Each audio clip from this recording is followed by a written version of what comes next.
जय माता दी मित्रों, मैं अन्नपूर्णा अपने चैनल पर आपका स्वागत करती हूँ। आशा है कि आप सब स्वस्थ होंगे और खुश होंगे। देवों के देव महादेव को पापियों का संहार करने वाला माना जाता है। भगवान शिव को महायोगी भी कहते हैं। उन्हें अर्धनारीश्वर भी कहा जाता है। भगवान शिव को अनादि माना गया है, अर्थात जो हमेशा से थे, जिसके जन्म की कोई तिथि नहीं है। भगवान शिव यानी पार्वती के पति शंकर, जिन्हें महादेव, भोलेनाथ, आदिनाथ आदि कहा जाता है, वही इनका एक नाम त्रिपुरारी भी है।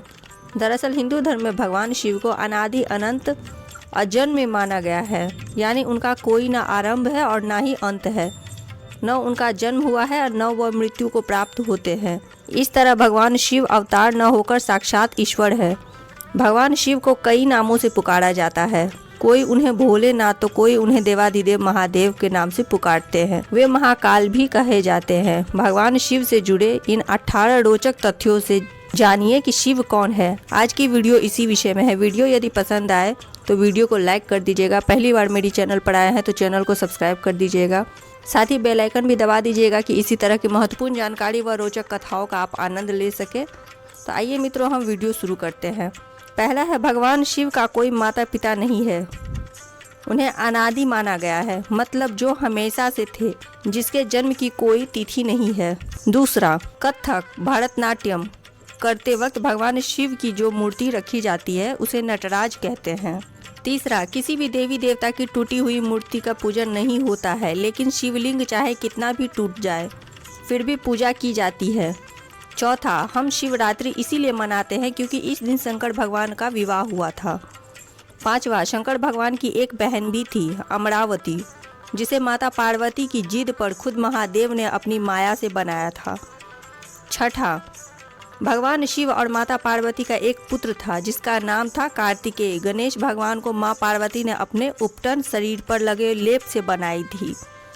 सातवां, भगवान शिव ने गणेश जी का सिर इसलिए काटा था क्योंकि गणेश जी ने शिव को पार्वती से मिलने नहीं दिया था। उनकी मां पार्वती ने ऐसा करने के लिए बोला था। आठवां, भोले बाबा ने तांडव करने के बाद शनकादिक के लिए 14 बार डमरू बजाया था, जिससे महेश्वर सूत्र यानी संस्कृत व्याकरण का आधार प्रकट हुआ था।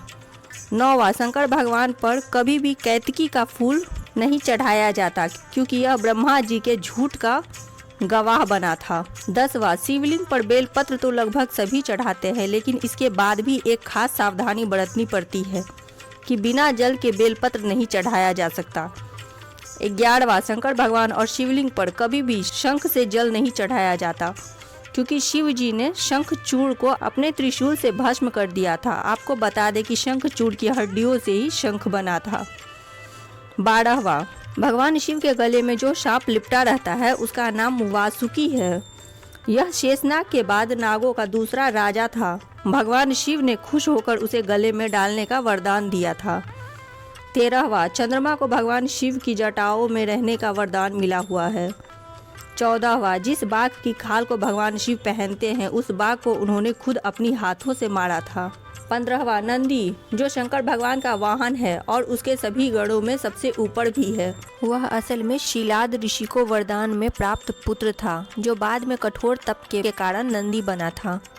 16वां, माँ गंगा भगवान शिव के सिर से बहती है क्योंकि देवी गंगा को जब धरती पर उतारने की सोची तो एक समस्या आई कि उनके वेग को तो भारी विनाश हो जाएगा। तब शंकर भगवान को मनाया गया कि पहले गंगा को अपनी जटाओं में बांध ले, फिर अलग अलग दिशाओं में धीरे धीरे उन्हें धरती पर उतारे। 17वां, शंकर भगवान का शरीर नीला इसलिए पड़ा क्योंकि उन्होंने जहर पी लिया था। दरअसल समुद्र मंथन के समय 14 चीजें निकली थी। 13 चीजें तो असुरों और देवताओं ने आधी आधी बांट ली, लेकिन हलाहल नाम का विष लेने को कोई तैयार नहीं था। ये विष बहुत ही घातक था, इसीलिए इसकी एक बूंद भी धरती पर बड़ी तबाही मचा सकती थी। तब भगवान शिव ने इस विष को पिया था, यहीं से उनका नाम नीलकंठ पड़ा था। 18वां, भगवान शिव को संसार का देवता माना जाता है, इसीलिए कहते हैं तीसरी आंख बंद ही रहे प्रभु की, इसीलिए त्रिनेत्रधारी कहा जाता है। शास्त्रों में भगवान शिव का चरित्र कल्याणकारी माना गया है। उनके दिव्य चरित्र और गुणों के कारण भगवान शिव अनेक रूप में पूजित हैं। देवाधिदेव महादेव मनुष्य के शरीर में प्राण के प्रतीक माने जाते हैं। जिस व्यक्ति के अंदर प्राण नहीं होता उसे शव का नाम दिया जाता है। भोलेनाथ का पंच देवों में सबसे महत्वपूर्ण स्थान माना गया है। अतः मित्रों, आशा है कि मेरी ये वीडियो आपको ज़रूर पसंद आएगी। यदि वीडियो पसंद आए तो वीडियो को लाइक अवश्य कीजिएगा। पहली बार मेरे चैनल पर आए हैं तो चैनल को सब्सक्राइब कीजिएगा। साथ ही अपने मित्रों में भी वीडियो शेयर कीजिएगा ताकि इसी तरह की महत्वपूर्ण जानकारी व रोचक कथाओं का वो आनंद ले सके। अब मिलते हैं ऐसे ही महत्वपूर्ण जानकारी व रोचक और पौराणिक कथाओं के साथ अगले वीडियो में। तब तक के लिए धन्यवाद।